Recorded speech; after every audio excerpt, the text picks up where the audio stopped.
Hello friends, मैं चंदन तिवारी अपने YouTube channel combine lecture series पे आपका स्वागत करता हूं। तो आज रीजनिंग के जो सीटिंग अरेंजमेंट है उसका दूसरी क्लास है। और पिछली क्लास में हमने बताया था आपको कि जो पंक्ति पे आधारित जो कुछ प्रश्न होते हैं, जो कि जैसे कि आपको कहा गया था कि रो बेसिस पे कि आप अगर दाएं या बाएं लोग बैठे होते हैं, जैसे कल के क्वेश्चन में आपको बताया गया था कि पंक्ति जो बनती है दो तरीके से बनती है। एक बनती है जो क्षैतिज पंक्ति होती है और एक जो पंक्ति होती है जो ऊर्ध्वाधर होती है। ठीक है, तो हमने उसका एक एग्जांपल बताया था आपको सीढ़ी के बेसिस पे। एक पंक्ति जो होती है क्षैतिज होती है और एक पंक्ति जो होती है ऊर्ध्वाधर होती है, लेकिन दोनों की कंडीशन थी कि इसमें जो था वो लेफ्ट राइट के बेसिस पे था, इधर राइट और इधर लेफ्ट इसके बेसिस पे था। और ये जो था वो ऊपर और नीचे, यानी कि ये अप और ये डाउन। ठीक है, तो ये आपको कल की क्लास में दो इसके एग्जांपल बता दिए गए हैं। पंक्ति बेसिस पे यानी रो बेसिस पे एक और टाइप है, जो एक और क्वेश्चन है जिसमें हमने आपको बताया था कि आमने सामने लोग बैठे होते हैं। ठीक है, इस तरीके से दोनों तरफ से आमने सामने लोग बैठ के बातें करते हैं। तो इसके आधार पर भी एक प्रश्न, एक एग्जाम्पल देखते हैं, क्योंकि अगर बाय द वे हमारे एग्जाम्स में इजी तो क्वेश्चन एग्जाम कभी एग्जामिनर देगा नहीं, देगा तो क्या थोड़ा डिफिकल्ट हो। तो डिफिकल्ट में आता है आपका यही आमने सामने वाले, और क्या सर्कल जो होता है वृत्ताकार टेबल पे, और एक होता है जो कि आयताकार या फिर वर्गाकार मेज पे आधारित प्रश्न। तो एक पंक्ति का और एक एग्जाम्पल देखते हैं जो कि आमने सामने के आधार पर एक क्वेश्चन रहे।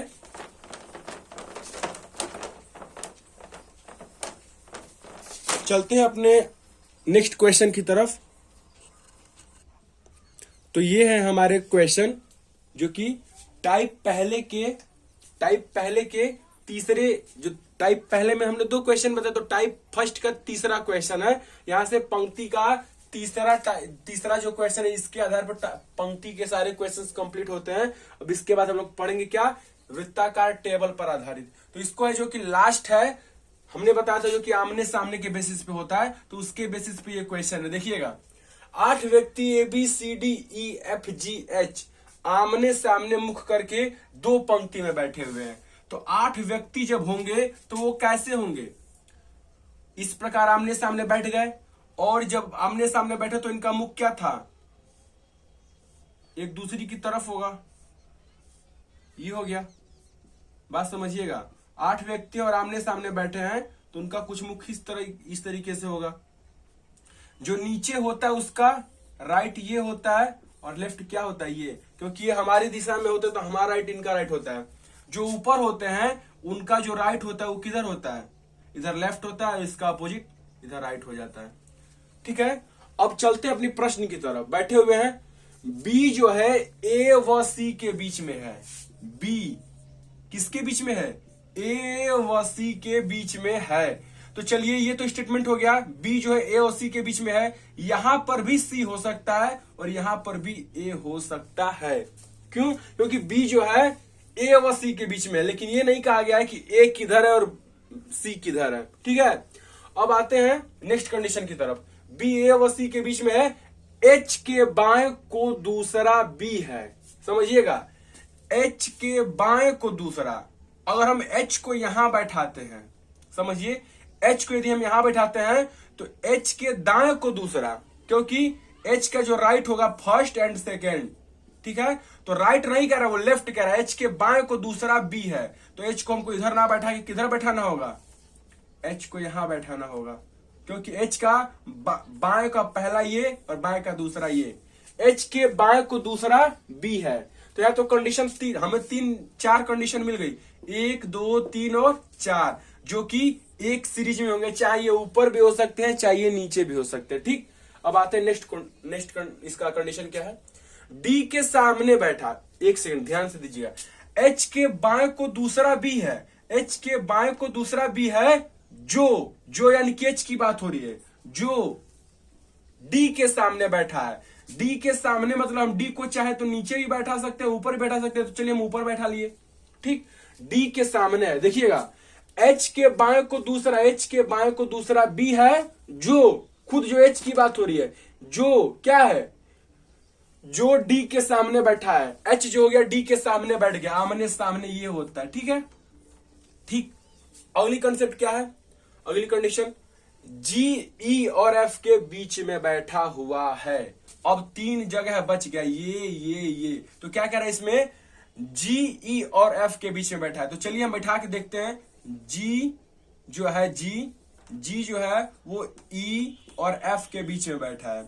यहां पर भी हो सकता है ई एफ, या एफ यहां हो सकता है और क्या ई एफ, और या तो यहाँ पे ई हो गया। ठीक, ये कंडीशन हुई। अब देखते हैं कि इन दोनों की जो प्लेसिंग है, क्या ये कौन किधर होगा।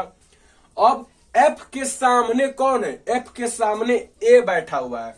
यदि हम एफ को यहां करते हैं तो ए यहां पर होगा, क्योंकि एफ के सामने कौन बैठा है, ए बैठा। तो क्लियर हो गया, एफ के सामने कौन बैठा, ए बैठा हुआ है। तो चलिए, एफ के सामने जब ए होगा तो यहाँ पे कौन होगा, सी हो गया। और एफ जब यहां हो गया तो एफ यहां रहेगा नहीं। बातें सारी क्लियर हो गई, क्योंकि ये जो था ये जोड़ दिया।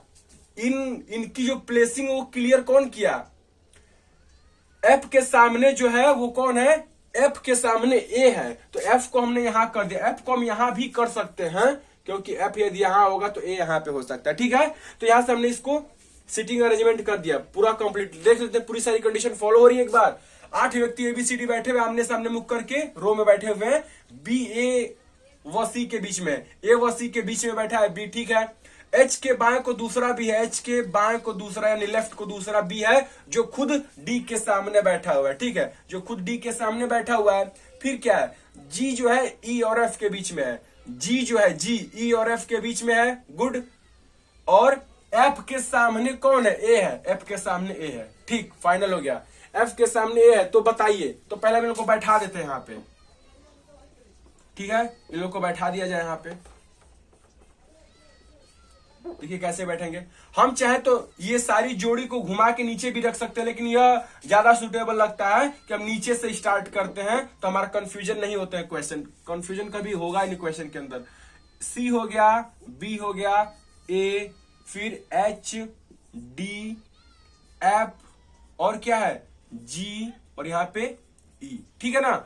अब कंडीशन देखिए, क्वेश्चन तो कंप्लीट हो गए। इसको मिटा देते हैं, हम आंसर देते हैं सारे प्रश्नों के। एफ के विकर्ण पर कौन बैठा है, एफ कहां है आपका, एफ के विकर्ण पर कौन बैठा है। देखिएगा क्वेश्चन जो है, एफ के विकर्ण पर कौन बैठा है। तो एफ यदि देखा जाए, अगर हम 3 की बात करें, बात समझिएगा, ये 3 की 1 2 3 4 5 6, तो एफ के विकर्ण पर कौन बैठा हुआ है भाई, एफ के विकर्ण पर कौन है, सी है। यहां पे कौन निकल गया इसका आंसर, एफ के विकर्ण पर सी इसका आंसर हो जाएगा। इसका एफ के विकर्ण पे कौन है, सी है। नेक्स्ट, सी के पड़ोसी कौन कौन हैं, सी के पड़ोसी कौन कौन है। तो सी का पड़ोसी कौन होगा, जो बगल लेफ्ट या राइट होता है। तो सी के पड़ोसी सिर्फ एक इंसान है, और वो कौन है, बी। सी का पड़ोसी तो बी ही हुआ। ई किसके बीच में बैठा हुआ है, ई किसी के बीच में नहीं बैठा हुआ है। बात समझ में आई, ई किसी के बीच में नहीं बैठा हुआ है। तो इसका आंसर होगा,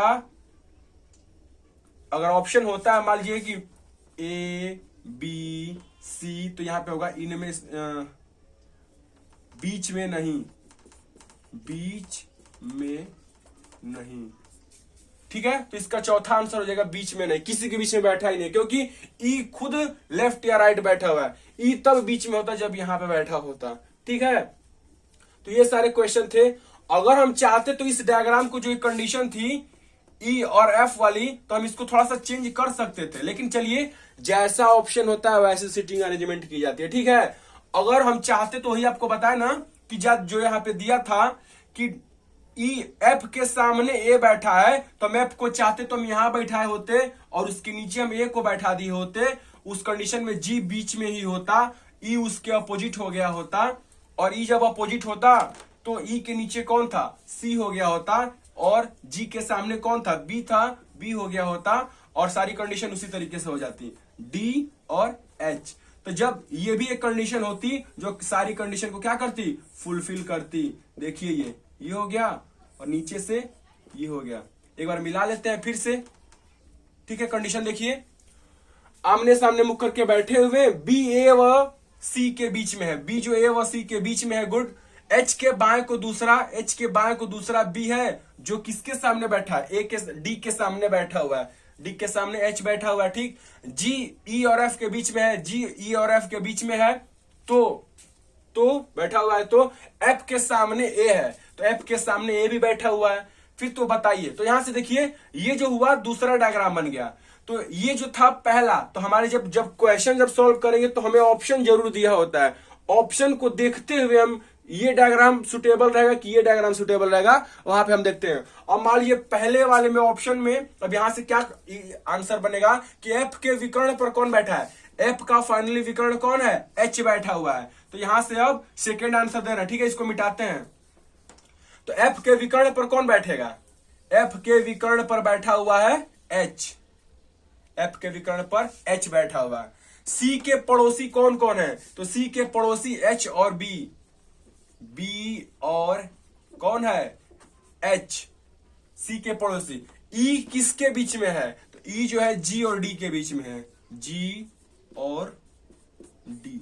बात समझ आई। तो यहां पे देखिए इस डायग्राम से ज्यादा सुटेबल कौन सा है, ये क्यों इंपॉर्टेंट है, ये क्यों सुटेबल ज्यादा है, क्योंकि इसमें सारे जो क्वेश्चन है वो पूर्ण रूप से हमें आंसर दे रहे हैं। यहाँ पे जो ई किसके बीच में, तो यहाँ पे ई किसी के बीच में बैठ नहीं रहा था, तो ये जो डायग्राम था ये क्या हुआ, गलत हो गया, और ये डायग्राम क्या हुआ, सही हो गया। तो डिपेंड ये करता है कि आपकी एग्जाम में ये वाला आंसर दिया हुआ है कि पहला वाला जो क्वेश्चन सॉल्व किए थे वो वाला आंसर दिया गया, ठीक है ना। तो ये था आपका पंक्ति के आमने सामने पर आधारित प्रश्न, ठीक है। अब हम चलते हैं किसकी तरफ, अब चलते हैं वृत्ताकार टेबल पर जो लोग बैठते हैं उसके कुछ एग्जांपल्स, उसके कुछ क्वेश्चंस बताए जाएंगे, जो कि एग्जाम्स में अंक बदल जाएंगे, नाम बदल जाएंगे, लेकिन एग्जाम्स में पूछे उसी तरीके से जाते हैं।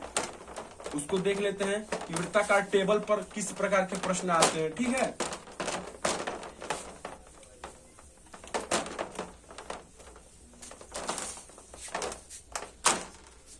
देखिएगा, वृत्ता टाइप सेकेंड क्या है, वृत्ताकार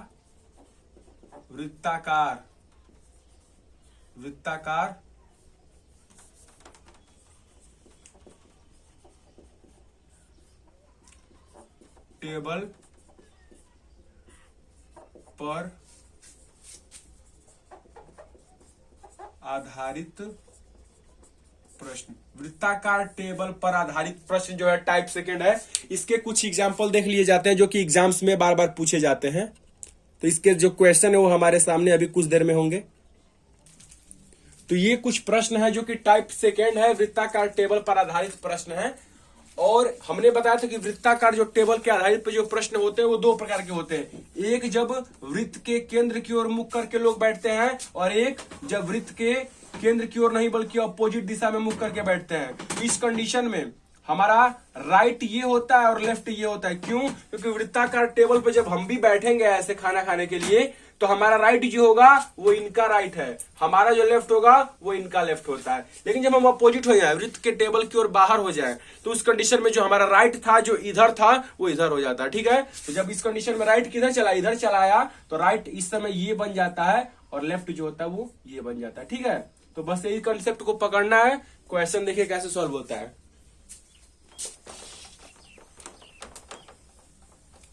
इसको हमने बताया कि जो रैंकिंग हो गया, डायरेक्शन हो गया, फिर और जो था आपका रैंकिंग डायरेक्शन के अलावा जो वृत्ताकार टेबल सिटिंग अरेंजमेंट हो गया, इन सब के प्रश्नों में कोई रूल नहीं है, कोई फॉर्मूला नहीं है। बस आपको डायग्राम बनाने आ रहा है। डायग्राम बनाने में कोई आपको नाक नक्शा जो होता है ना डायग्राम बनाते वक्त, हाथी वाथी, वो नहीं बनाना है। बस कंडीशन फुलफिल होनी चाहिए, और जैसे जैसे कंडीशन का है वैसे वैसे करिए, किसी भी कंडीशन को छोड़िए नहीं, आंसर आपका तुरंत पता चल जाएगा। चलिए, हमने ये वृत्त बना लिया और कितने 6 लोग हैं, तो 6 लोग को बैठा दिया जाए। 1 2 3 4 5 और ये हो गए 6 लोग तो बैठ गए। और जब 6 लोग बैठे हैं तो क्या कंडीशन है देखिएगा, बी जो है V के बाईं ओर है, बी जो है वो V के बाईं ओर है। तो हमने क्या किया, V के बाईं ओर है ना, तो हम क्या करें, V के बाईं ओर कौन है, B है, देखिएगा एक बात पहले समझिए, हमने आपको बताया कि राइट जो होता है हमेशा, राइट जो होता है उसको दाई बोला जाता है, दायां, और लेफ्ट को क्या बोला जाता है, बायां बोला जाता है। ठीक है, बायां। तो ये समझिएगा बी जो है वो वी के बाई ओर है, वी के बाई ओर है बी, तो बात सही है, बाई ओर तो बैठ गया। अब आर जो है बी और एम के बीच में है, आर जो है वो बी और एम के बीच में है। अब आर को बैठाना है कहां, बी और एम के बीच, बी और एम के बीच। ठीक है, बैठाएंगे, आगे देखते हैं जोड़ कौन जोड़ रहा है इसे। जी जो है वी के एन, जी जो जे है वो वी और एन के बीच में है, वी और एन के बीच में है। जे जो है वो वी और एन के बीच में है, जे और वी, तो चलिए जे को भी बैठा दिया है, जे जो है वो वी और एन के बीच में, देखिए यहां से मिल गया।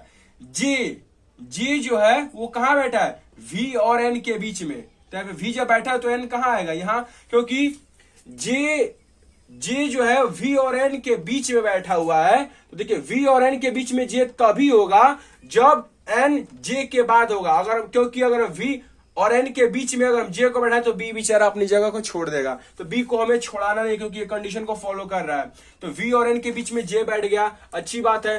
अब एम के बाई और कौन है, तो क्वेश्चन बन गया। अभी ये कंडीशन नहीं फॉलो हुआ, देखिएगा बी आर एम, बात समझिएगा, बी जब हो गया और एम के बीच, बी और एम के बीच में आर है, तो बी और एम के बीच में आर है, तो एम तो इधर बैठेगा नहीं, आर भी इधर बैठेगा नहीं, तो बी के बीच में कौन होना चाहिए, आर होना चाहिए, और उसके बगल में कौन होना चाहिए, एम। अब देखिए सारी कंडीशन आपकी फुलफिल हो गई। इस डायग्राम को यहां से मिटा दीजिए। अब पकड़िए प्रश्न को। 6 लड़कियां टेबल पर बैठी हुई हैं, अच्छी बात है। बी जो है वी के बाईं ओर है, बी जो है ये बी वी के बाईं ओर है, ठीक है, ये बाईं होता है लेफ्ट। फिर क्या है, आर बी और एम के बीच में है, आर बी और एम के बीच में है, फॉलो हुआ। जे जो है वी और एन के बीच में है, जे वी और एन के बीच में, ये भी फॉलो हुआ। तो एम के बाईं ओर कौन है, एम जहां भी होगा, बात समझिएगा, उसका राइट ये, लेफ्ट ये, लेफ्ट को ही कहा जाता है बाईं। तो एम के बाईं ओर कौन है भाई, एम के बाईं ओर एन है, एन। देखिए एम के बाईं कौन है, लेफ्ट, एन है, तो इसका आंसर क्या होगा, एन। ठीक है, तो ये था आपका पहला क्वेश्चन। ठीक है, अब चलते हैं दूसरे क्वेश्चन की तरफ। दूसरा क्वेश्चन, इसका आंसर क्या मिला, एन मिला।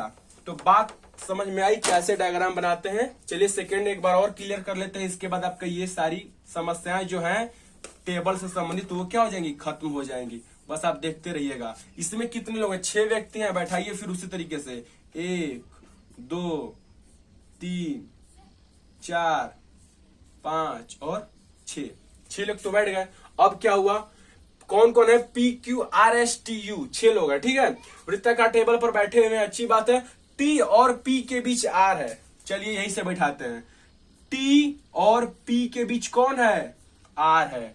टी जो है और पी के बीच में कौन है, आर है। ये इस कंडीशन में भी बैठ सकते हैं, और चाहे तो हम पी को यहां भी बैठा सकते हैं, टी को यहां भी, क्योंकि बीच की बात है तो किधर भी कोई भी बैठ सकता है, आगे पता चलेगा कि कौन किधर होगा। ठीक है, टी और पी के बीच आर है, टी और पी के बीच कौन था, आर, टी और पी के बीच कौन था, आर। तो ये देखिएगा टी पी के बीच आर, यहां भी पी और यहां भी टी। आगे देखते हैं कहां कौन है, पी और एस के बीच क्यू है, हाँ यहां से पता चला, पी और एस के बीच क्यू है, तो पी और एस के बीच क्यू को बैठाना है। तो पी जो है ये रहा, पी और एस के बीच क्यू, तो जब पी बैठ चुका, अगर यहां पे बैठा है, हम समझिए यहां से बैठाते हैं, इसको मिटा देते हैं। पी जो था और आर के बगल में टी थे, पी और टी के बीच में, पहली कंडीशन पी और टी के बीच में आर थे, तो पी और टी के बीच में आर को बैठा दिया गया। फिर क्या, पी और एस के बीच क्यू है, पी और एस, एस यहां होगा तभी तो बीच में क्यू होगा, पी और एस के बीच में क्यू है। अगर हम पी को यहां बैठाते तो एस को यहां, तो क्यू यहां हो गया होता, लेकिन जब भी होगा क्यू पी और एस के बीच में होगा, तो जब भी क्यू जब बीच में होगा तो आर की तरफ तो सोचने का सवाल ही नहीं है कि क्यू को भी बैठेगा। ठीक है, तो 2 कंडीशन पढ़िए एक बार। टी और पी के बीच कौन है, टी और पी के बीच आर है, टी और पी के बीच आर है। पी और एस के बीच कौन है, पी और एस के बीच क्यू है। आगे देखिए, आर और वी के बीच टी है, आर और वी के बीच टी है। आर और वी के बीच, वी हो गया के बीच में टी है, आर और वी के बीच में टी हो गया। आर को तो पहले से सेट है ये है, टी बीच में होना है तो वी उसकी तरफ जो जगह बच गया वहां पे बैठ गया। अब क्या कंडीशन है, क्यू पी के बाईं ओर और एस के दाईं ओर है। क्या सही बात है? क्यू जो है पी के बाईं ओर, क्यू जो है पी के बाईं ओर, तो बात तो सही है। ये जो होता है लेफ्ट होता है और ये जो होता है राइट होता है। ये जो यहां पे हम लिखे थे ना आपको पी और टी कौन किधर होगा, यहां पे वो कॉन्सेप्ट क्लियर हो गया। पी और टी जो आर के थे, तो यहां से वो कॉन्सेप्ट क्लियर हो गया। पी को हमको इधर ही बैठाना, हम पी को यहां पे नहीं बैठा सकते, ठीक है। यही कंडीशन को ये क्लियर किया है। क्यू जो है पी के बाईं ओर है और एस के दाईं ओर है, तो क्यू पी के बाईं ओर हो गया और एस के दाईं ओर हो गया, क्योंकि राइट इधर होता है इसका। बात समझ में आई? क्योंकि एस का राइट जो होगा वो किधर होगा, क्यू की तरफ होगा, और पी का जो लेफ्ट होगा वो किधर होगा, क्यू की तरफ होगा। तो ये कंडीशन यहां से भी ये क्या हो गई, फॉलो हो गई, पूर्ण रूप से फॉलो हो गई कंप्लीटली। चलिए आगे चलते हैं। प्रश्न पढ़िए अब, क्या क्या ज्ञात करना, तो बताइए क्या बताना है। एस के सामने कौन है, एस कहां है, ये रहा, सामने कौन है, आर है भाई, आर। हमारा आंसर क्या होगा, एस के सामने आर है। नेक्स्ट, एस और टी के बीच में कौन है, एस और टी के बीच में कौन बैठा है, वो अच्छा सा लड़का, उसका नाम क्या है, वी। वी से कोई भी नेम रख दीजिए, लड़की है, लड़कियां तो वी से क्या होगा, जो नाम आपके माइंड में आए वही होगा। तो ये हो गया आपका आंसर, सोल्यूशन। किस प्रकार वृत्त के जो प्रश्न होते हैं सर्कल बेस पे, वो किस प्रकार सॉल्व किए जाते हैं। कोई भी घबराहट नहीं होनी चाहिए। जो भी प्रश्न हो उसकी कंडीशन को पढ़िए। कंडीशन पढ़ने के बाद क्या करेंगे, एक एक कंडीशन को आप बैठाते जाइए या एक एक कंडीशन को अरेंज करिए। ऑटोमेटिक अंत जाते जाते आपका पूरी कंडीशन फॉलो हो जाएंगी और वहां पे आपको सारे आंसर भी पता चल जाते हैं। इसका कोई फॉर्मूला नहीं होता है, ठीक है। तो ये था आपका वृत्त का कंसेप्ट। कल चलेंगे हम वो क्या कहते हैं, रेक्टेंगुलर और स्क्वायर के ऊपर, यानी कि आयत और वर्गाकार टेबल पर कुछ लोग बैठते हैं, तो उसके ऊपर हम लोग चलेंगे। कल वो सीटिंग अरेंजमेंट की लास्ट क्लास होगी। तो मिलते हैं नेक्स्ट टॉपिक के साथ। धन्यवाद।